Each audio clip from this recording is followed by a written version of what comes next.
Welcome to the Why Coaching Works podcast. My name is Mote Wyatt, and I'm here to take you on a journey into the world of coaching, exploring its many different facets and uncovering its profound impact on individuals, businesses, and executives alike.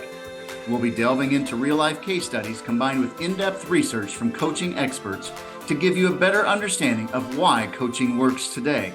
So if you're ready to begin your exploration into the power of coaching, then let's get started. Before we start today's episode, here's a short message from Adding Zero's Executive Development. As CEO, you demand performance and results from your team. If you're committed to developing a cohesive, driven organization that achieves successful outcomes every single month, we need to talk. It's time to see how organizational and executive development from Adding Zeros can help. We focus on strategic planning, executive coaching, team alignment and engagement, organizational culture, and clarity of implementation. Contact me, Mote Wyatt, by booking an appointment at AddZerosNow.com. That's AddZerosNow, AddZerosNow.com. If you're ready, now is the time. I have 2 coaching spots available for 2024. Lock in your team today. Now let's begin today's episode. Welcome to the Why Coaching Works podcast, where we talk about the impact of coaching, professional development, and growth of businesses. I'm your host, Mote Wyatt. If you're a CEO, executive, or business owner, this is the show for you. We call our audience the achiever because you're always striving for the next level. And today we've got an amazing guest all the way from Australia, and he's going to teach us a new concept, a new topic called Ikigai. And our guest is Nick Kemp. He's a father, husband, Ikigai researcher, solopreneur, author of the book Ikigai Can Feel a Life of Worth Living. He's a founder and head coach of Ikigai Tribe, a small community of educators, psychologists, coaches, and trainers who serve their communities using the Ikigai concept. So I'm looking forward to learning more, not only about the concept, but how you make an impact on lives all around the world. So Nick, welcome to the show. Thank you, Monte. It's really good to be here, and I'm always amazed that we can connect with people in different countries. So it's it's a good time to be living with this technology. So thank you for having me on.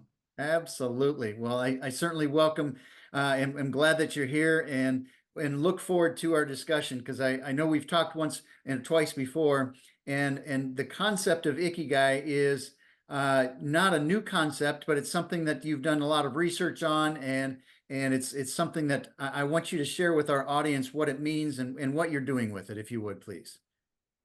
Sure. So I think some of your achievers would know the word and maybe have some idea of the concept, but it's greatly misunderstood. So if you Google Ikigai, you'll often see this Venn diagram asking you, are you doing something that you love, that you're good at, that the world needs, and that you can be paid for? And if you hit that sweet spot, you've sort of found your Ikigai. And this is not Japanese in origin. It's not how Japanese perceive Ikigai.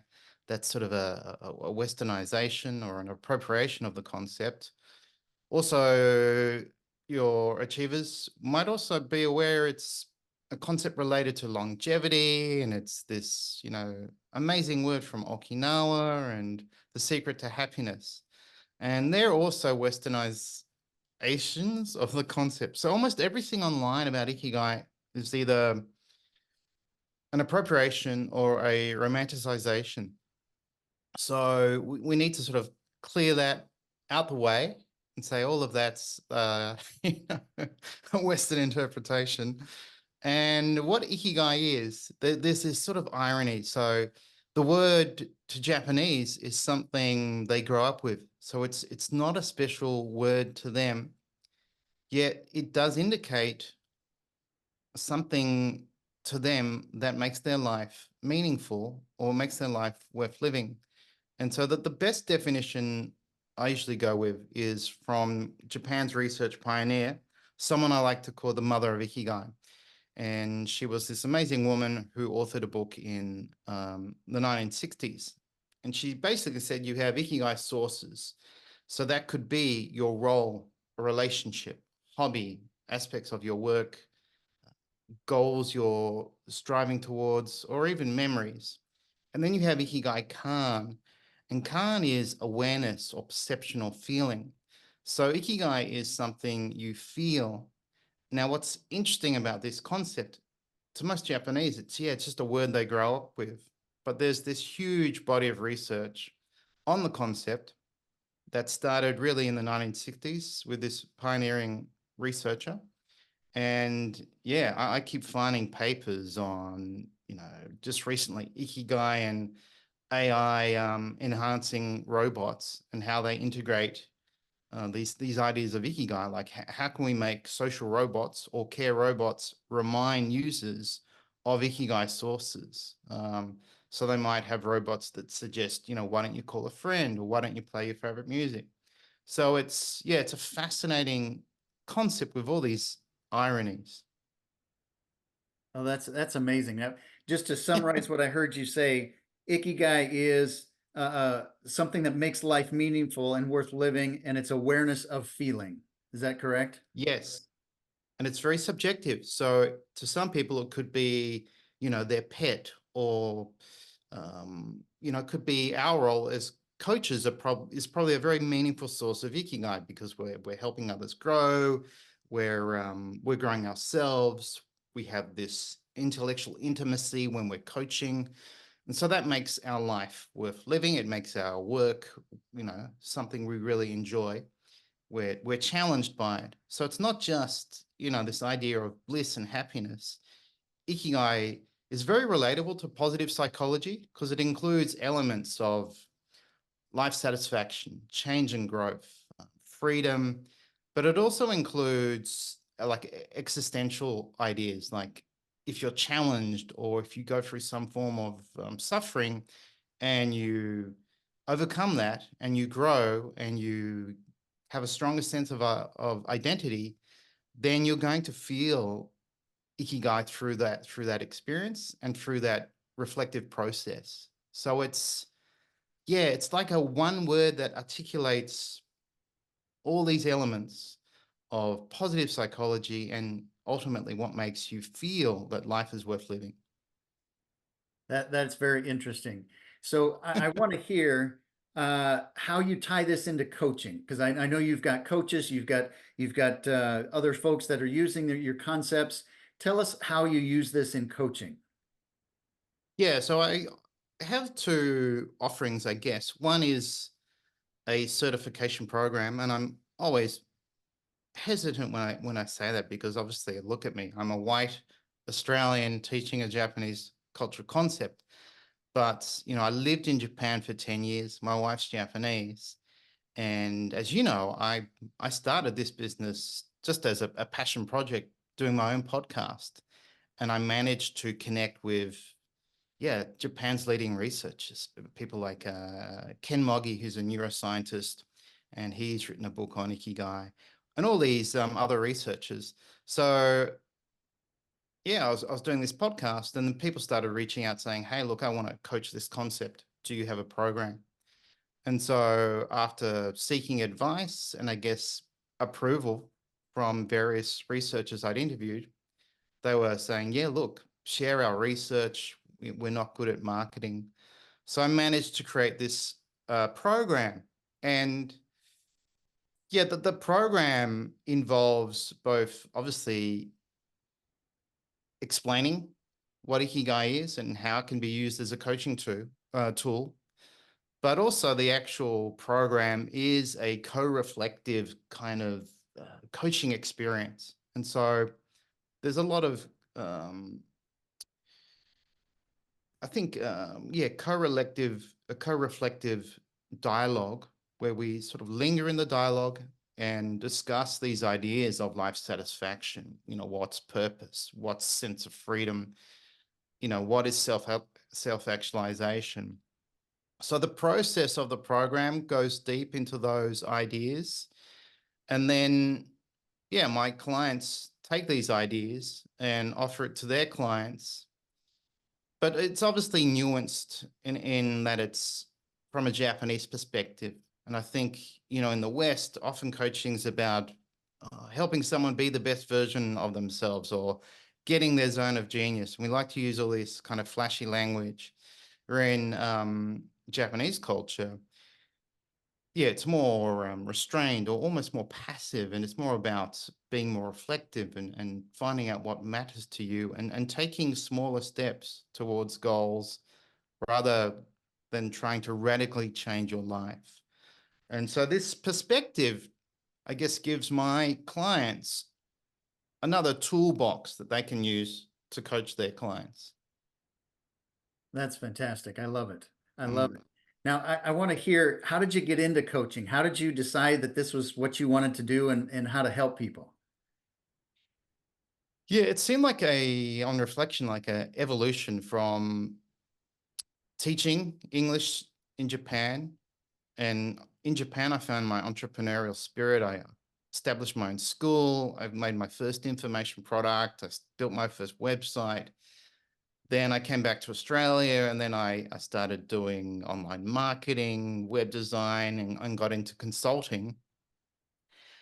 And I enjoyed the process of, you know, building my own businesses or trying new things, but I never felt fully engaged or satisfied.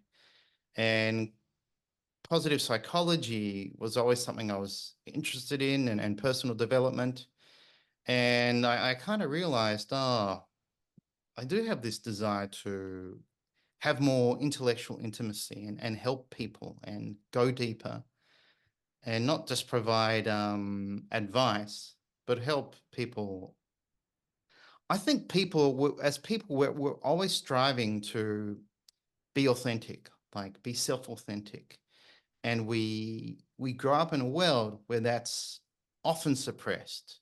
As soon as we form our personality and we start talking, we discover there are rules. You go to school, you have to do things this way. And so throughout our life, we're probably trying to be the person we want to be, but we go through lots of suppression from parents, you know, with good intention, to schooling, education, society, and very few people get to be the person they want to be.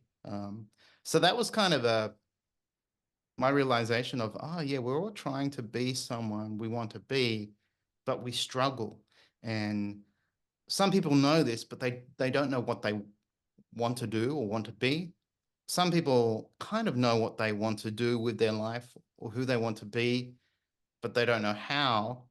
Or then you have people who, yeah, they know what they want, they know who they want to be, they know what to do, but for some reason they can't do it because they have this years of suppression in their mind holding them back. So I think that realization led me to think, oh, I want to be a coach.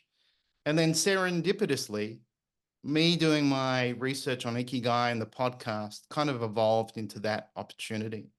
Um, yeah, so it's very unusual that I'm here speaking about this Japanese concept. I was in Japan last month meeting all these researchers and professors and all these academics, and I'm thinking, I'm not an academic. Like I barely got through school, so what's going on? Yeah, but you never know. That's If you right. care about something, you usually find a way. Yeah. Absolutely. Absolutely. Mm. Everybody's got a different view of coaching, of what it means, what it looks like. How do you define coaching and what does coaching mean to you? Yeah, so I think, I mean, coaching evolved from sport. I guess it was, how do we improve athletes to achieve their goals? And then it evolved into, I guess, business and life. And how do we help people use their strengths or resources to achieve outcome? I think for me, with the context of Ikigai, it's more about helping people be more reflective, discover a stronger sense of self-identity, and how do we help them be self-authentic? How do we help them be the person they want to be? Because we have all these decisions throughout the day, and often we compromise our values to please others or to fit in. And you don't want to be living a life where you're making all these small or big decisions that compromising the person you really are, and you're struggling to be that person. So I think you need a guide to help you, work out who you are, and then give you the freedom or the belief that you can be that person. So I Mhm. think that comes with a lot of dialogue. I think coaches should be objective, but I think they should also um, co-reflect and share their life experience and offer perspective and have this intimacy, and not just be saying, oh, this is what you should do, or this is how I would do it. I think it needs to go deeper, especially in this chaotic world now where there's so much distraction, there's so much pressure. We're all burning out. And if you go on social media, we're all sold this idea we can have this great life. And, uh, people are only showing the best aspects of their lives, or they're fabricating their lives. And I mean, we're probably old enough not to buy into that, but people who are younger than us, they're sort of buying into that. And so many people are stressed or depressed. And I think it's because they're suppressed, and they're not being, this true version of themselves. Yep. So I think our goal as coaches is to help them become that, and that requires a lot of reflection, establishing your values, and being not courageous, but thinking you have the freedom to be the person you want to be. I love that. I love that. Mm. When I hear you say that of how you define coaching, you said reflection, self identity, and self authenticism, and I think that's a very powerful thing to think about as you're being coached. It's making you think differently. It's making you reflect on what you've gone through in your life and how you can make future decisions more clear or better or different than you have in the past. Yeah, and you need I think you talk about reframing. Like, you need someone to offer perspective, or to challenge your belief, or to say, well, is that really true? So that you can think, well, okay, maybe my coach is right. Maybe what I'm saying to myself is a BS story, or it's a false belief, or it's what I learned from my parents or my upbringing. And yeah, is it true? And maybe it's not. And maybe I can change, or maybe I can do the things I want to do, or maybe I can become the person I want to be. Um, so you definitely need someone there to offer perspective, challenge your beliefs, offer you guidance. But I think them also sharing offers offers something real, rather than just theory. Yep, absolutely, absolutely. So I love how you define that. I'd love to hear, you've shared with us about Ikigai and what you see as coaching and view coaching as.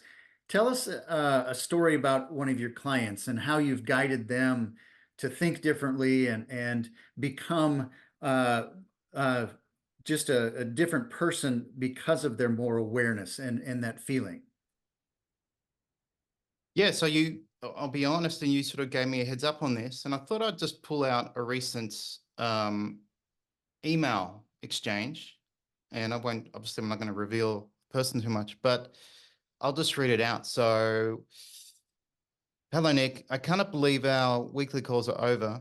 I'm reading a couple of books and checking your podcast. Lots of amazing content. By the way, last month I was also a guest on a podcast, which was published today, and talked a bit about Ikigai amongst other things. I'm so happy things are flowing. So I sort of replied to that and sort of said, great, send me the link to the podcast, keep me updated.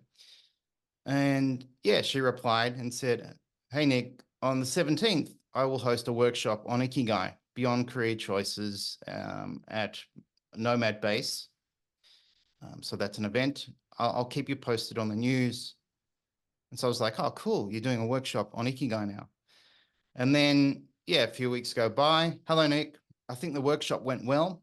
I got some good feedback and messages from people who love the fact that I said to feel Ikigai, you don't need to make money. And luckily, there was a Japanese lady in the audience who confirmed my ideas. And she was surprised when she heard about the Western version of Ikigai and the Venn diagram. I will be a speaker again in the end of June in another conference for nomads. I was like, oh, cool. So I replied to that and said, that's all good. And now I think she's been invited to another event where she'll be speaking to a larger audience. So yeah, I love this. This is someone who's already quite established and doing her own thing, but I love the fact she's taken this knowledge, she's putting it to use, she's having an impact. She was lucky enough to, have a Japanese person in the audience, and it sounds like she's using Ikigai, and her journey with it's growing, and she's sort of taking these larger steps, from podcast to workshop to keynote. So yeah, when you see a client use your content after having 8 weeks with them and explaining the concept in these intimate co-reflective conversations, it's really good when they use it and you think, oh man, I've had an impact and they're having an impact. I, Yeah. lo- I love it. How do you think she's changed through the process? How do you think she's grown as an individual? Yeah, so I think she's got this perspective. I think already as a digital nomad and someone who's traveled a lot, she would have a pretty good understanding of, whenever you travel, you learn this different perspective on life. But I think obviously her learning about this cultural concept and learning about, Japan and the philosophy and the psychology behind it, it's probably made her grow. It's challenged her ideas of what self-actualization means. We had a lot of discussion on what purpose means, what self-actualization means. And it's probably given her confidence to present, a foreign cultural concept that normally most people would think, well, oh, look, I'm not Japanese, so I can't speak on this. So maybe it's expanded her world in terms of she's got the confidence now to speak on a foreign concept where maybe in the past she thought, I can't, because either I don't know or I'm not Japanese. And I think it kind of added to her own self authenticity, like being someone who specializes in helping digital nomads um, get used to that lifestyle. Yeah, I think her talking about Ikigai and what makes life meaningful and being able to articulate it in a way that's respectful to Japanese culture and that's evidence-based, yeah, is like another, what's the expression? Another feather in a cap. Yep. Yep. Absolutely. So, yeah. So, and I think she's happier because she had her own challenges in life, and I think she's also found a bit more fulfillment or happiness or joy from being able to teach this concept or speak on it. Yeah. I love it. You mentioned that, you had coaching calls and she was sad that the time was over with you. Tell us a little bit of what your coaching looks like as you're teaching the concept and as you're helping people understand and how to implement it in their own lives. Yeah, so my certification is very intimate. It's a small group, no more than 5. We have 8 weekly sessions, 2 hours long, and there's a lot of discussion. So one of the things I try to do with a new cohort is build trust. And so I usually share something. And so by the end of the call, or by the start of the second call, people are sharing and, sometimes people get quite emotional and tears are shed, or they tell things they've never told anyone else. And so when that happens, that's sort of the magic of coaching or the shared co-reflective experience. And then after the 8 weeks, I really tell them this is not the end because I do catch up calls. So after this call, I'll have a catch-up call with people based in the US, and then later tonight I'll have another catch-up call for people based in Europe. And that's how I keep them up to date on any new research or new content. So obviously I'll tell them about my trip. I haven't had a catch-up call for a month because I was in Japan. And so that's a way for me to try and build community, or just let them know I'm here for them. So if they need, um, to ask me any questions, or if they want to share their good news or even their challenges, we can do that on these catch-up calls. And then that's a way for past cohort members or new cohort members to meet past cohort members. So that's sort of one of the challenges, I think, of group coaching, is you have these groups and then they go off and they do their own thing. You have another group, and it's quite hard to build community. So that's how I'm trying to build community. And I mean, the next step for me is actually doing Ikigai retreats in Japan. So that's why I went back to Japan last month. So that's sort of the next goal of my coaching journey. How can I really make it, real and authentic? Well, you'd do it in Japan, wouldn't you? So,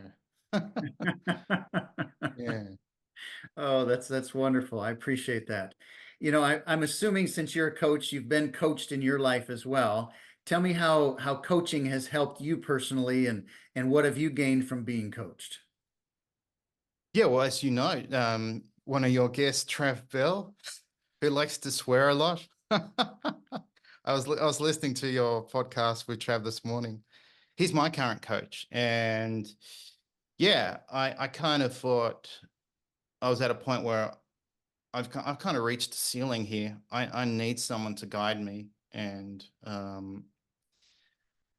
kind of worked out Trav's that guy. And yeah, I mean, we want to convey this idea that as coaches, we're confident, we don't have issues or whatever. But if we're honest, we all do. We all have these mindset problems, or fear of failure, fear of success, anxiety. This what I said before, we all struggle to be authentic, and trying to be authentic with every decision, or trying to be authentic as much as you can's a challenge. So I kind of knew I needed someone to help me with both my next goals, but also, with my mindset. Like, I still have these fears. I still struggle to believe I can achieve things. And I go through bouts of anxiety where for a couple of days I'm like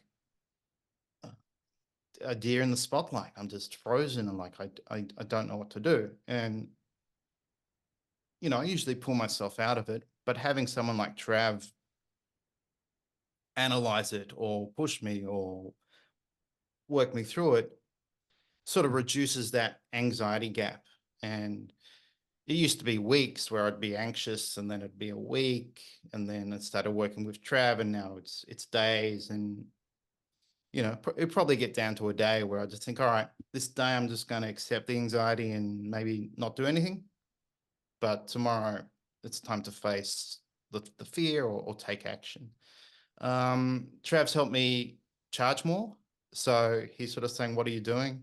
You're the only person in the world who's done all this research on Ikigai. You have to accept, you're an expert on this. And I still kind of, I mean, I never claimed to be an expert. He's saying, but you are, you need to acknowledge that, and you need to charge more. So that was, that was helpful. So he's helped me overcome these challenges of, yeah, how much do I charge, or should I charge more? Or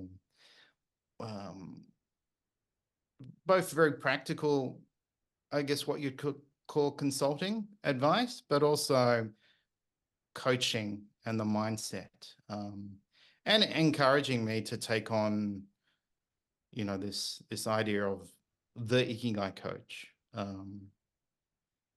So yeah, it's a lot of fun working with Trav. Uh, but yeah, he's really helped me grow. I appreciate you sharing that experience. I want to reinforce a couple things to our audience, the achiever. You said a couple things of why you have a coach. You reach a ceiling, you need help with next goals, to be more authentic, to reduce that anxiety gap, overcome challenges. We all have challenges in life, and when we have an outsider help us with those challenges, we start to see things in a different way. And there's different Absolutely. perspectives, there's different reflection tools that we go through as being coached. It helps us see those things. And I think that's a powerful message that you just sent, that even though that we're a coach, we still need a coach to help us do those things.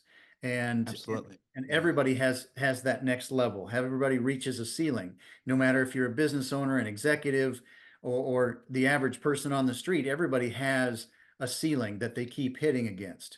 And great coaches help you go to that next level and help you achieve more Mm. goals and help you exceed what you thought you could achieve by yourself. And so I really Yeah. appreciate Yeah. you sharing that. Yeah, I mean, they also help you with belief, like, oh, and sometimes you just need someone to tell you what to do, even when you know it. Just it's quite bizarre. You just need someone to say, well, just do that, just do this, and it's like, okay, I'll now do it. So that the human mind's a strange thing, but yeah, Yeah, I agree. You really do need someone who's ideally who's got life experience to help you get to that place you want to be, or to break through those fears, or even that specific experience. Because Trav's a keynote speaker, so that's why I approached him, because that's what I'm working towards. So you definitely, yeah, you definitely need someone to help you every now and then. And why not invest in that than trying to work it out yourself? And that can take years. absolutely. Yeah. Absolutely. Well, if you had a suggestion or a tip to somebody that's considering coaching, being coached, what would you challenge them with or tell them? So yeah, look, I think when you take on a coach, it's a financial investment, it's a time commitment, and it might get uncomfortable. But I kind of believe embrace it, like really embrace it, make the most of it, and try to. There's a Japanese word called shoshin, which is beginner mind. So even if your coach is telling you something you think you know or you've heard before, you got to let all that go, and almost was it Yoda who said you must unlearn what you've learned? You know? So kind of unlearn what you've learned, go in with this idea of, okay, I'm going to be coached, someone who's ahead of me, more successful or more experienced, and I'm going to embrace what they tell me and action what they tell me. So I would go in with this very open beginner mind, but also be very proactive, and really focus on taking the steps, or taking action on the guidance they give you. I love what you said there. It's about embracing and taking action. And Yeah. if you hire a coach, when you hire that coach, if you don't take the action, nothing's going to change. And I think that's a big piece of it, is we have to commit. If we're being coached, we have to commit to being coached and to take the action that they suggest Mm. or they teach. Yeah, I agree. And then I mean, I know you talk a lot about accountability, and that's part of the coach's role, is to help you with accountability. But I think most coaches would love not to have that. Like they would love for their clients to action, and not have to say, "Oh, did you record that short, or did you send that email, or did you reflect and journal on what we talked about?" And if the client's saying, "Oh, my cat died," or my kids had to go here, or I had to do this, and they're telling you some BS story, yeah, that's frustrating. And often it's the small step that stops, it's the first step that stops people. So yeah, be proactive. And be, it's also being, I think if you're proactive, you're being respectful to your coach. Because if you don't take the action, you're kind of wasting the next session, because like, okay, why didn't you do it? Let's explore it. What is this fear? Um, so being proactive and embracing it, that's really helped me. So that's what I would say. I appreciate that insight. That's wonderful. The other thing I want to reinforce for our achievers is sometimes we have to unlearn what we've learned, and our experiences, the way that we grew up, the people we hang out with. Those are the things that we learn through time, and that's what guides our learning. And sometimes we have to unlearn those things to go to the next level. We have to change our beliefs. We have to change our perceptions of ourselves. We have to become a new person, new behaviors. And so I think that unlearning what you learned was a fantastic statement. So I appreciate sharing that as well. Well, that's from Coach Yoda, so it's so true. Yeah, I mean, last night, a Japanese friend who I caught up with last month, he sent me this image of like a concert announcement of Sammy Hagar. He's doing a tour in Japan, and he's sort of saying, "Oh, you should come." And I thought he was just joking, like, I've just been to Japan, and he wasn't. And he's saying, "Oh, you should come." Well, I'm thinking, my first reaction was, "Oh, look, I can't, like the money, the time." And then I thought, well, hang on, I probably could go. I just got to work out how. So now I've kind of set this as a goal. Like, could I go to Japan just to see, a concert? So this mindset of possibility and challenging your initial first thought or reaction, like, oh, I can't go. I was just in Japan. I don't have the money, like, all the time. And then thinking, well, hang on, why can't I go? Like, I could go. I've just got to pay for the ticket. So yeah, it's your thought process on things. Once it starts changing in the area of business or coaching, you'll often see, I'm starting to question everything. And I remember one of the best coaching questions I received was, what if it were easy? So I thought, well, how can I make it easy for me to go to Japan and see this concert? And if I start thinking about that, well, I could think, well, accommodation, no problem. I can stay with a friend. My friend's going to probably treat me to the concert ticket. So all I've got to do is get the money for the flight, either tell the wife or not tell the wife,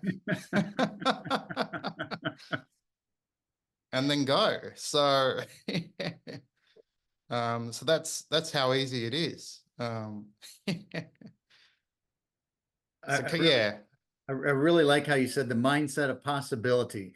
And I think there's too many people in the world, no matter what stage of life they're in, they only see the negative. They only see why they can't do something, or why I can't achieve the next level, or why I can't get that next position, or why I can't get the results that I want. And that's a scarcity mindset.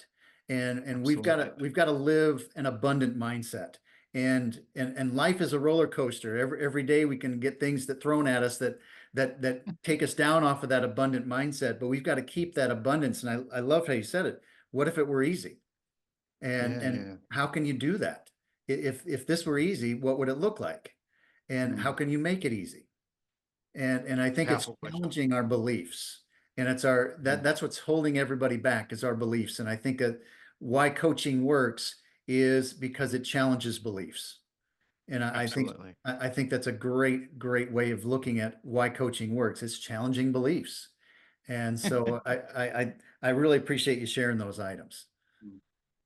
My pleasure, Monty. No, thank you for having me. So I good guess to the last question I'd like to ask you is, we kind of talked about it just briefly, but why do you think coaching works?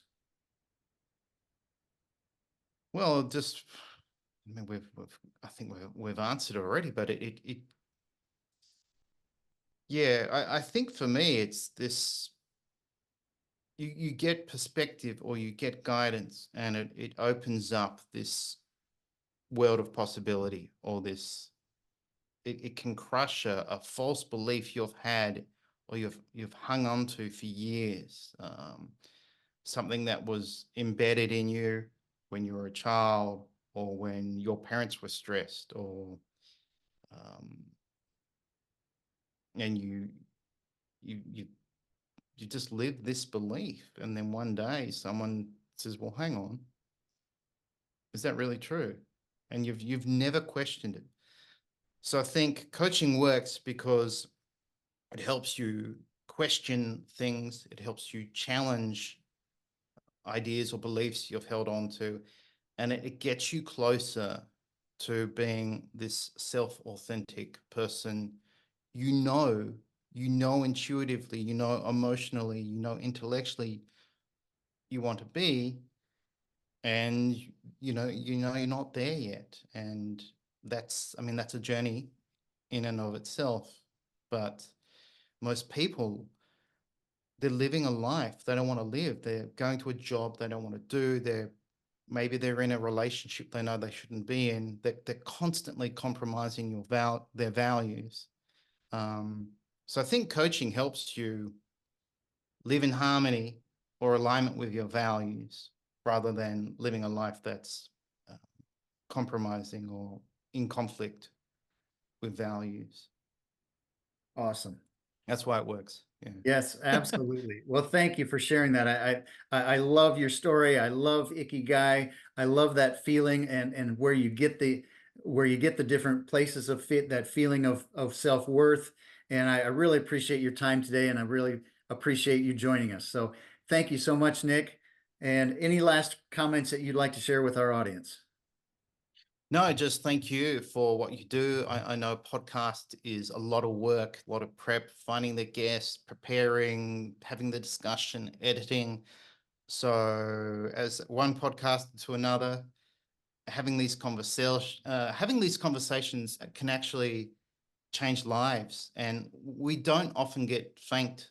And this is something I'll pass on to you. Ken Moggy, this neuroscientist, told me on a podcast, like, Nick, you never know. This podcast people are listening to could really impact someone. And most people won't thank you. Your audience won't thank you because they're just too busy. So yeah, thank you for this. I'm sure the conversations you have with people impacts their lives. And I'm just really happy to be on your show, and appreciate the work you're going to put into this episode. So thank you for having me. You are welcome. You are welcome. Well, I want to thank our achiever, the audience that we have here, and thank you for joining us today. Make sure you like and subscribe to our show, and keep listening, keep learning, and keep growing yourself. That's why coaching works, because you have a desire to grow yourself. And so keep that learning going, and we'll look forward to talking to you next episode. Thanks for joining me. Thank you for listening to the Why Coaching Works podcast. I hope this episode has helped you see that individual, business, and executive impact, growth, and development that coaching provides. Please take a second to give us a thumbs up and subscribe. Each review helps me impact more people just like you and make a difference in this world. See you on the next episode of Why Coaching Works.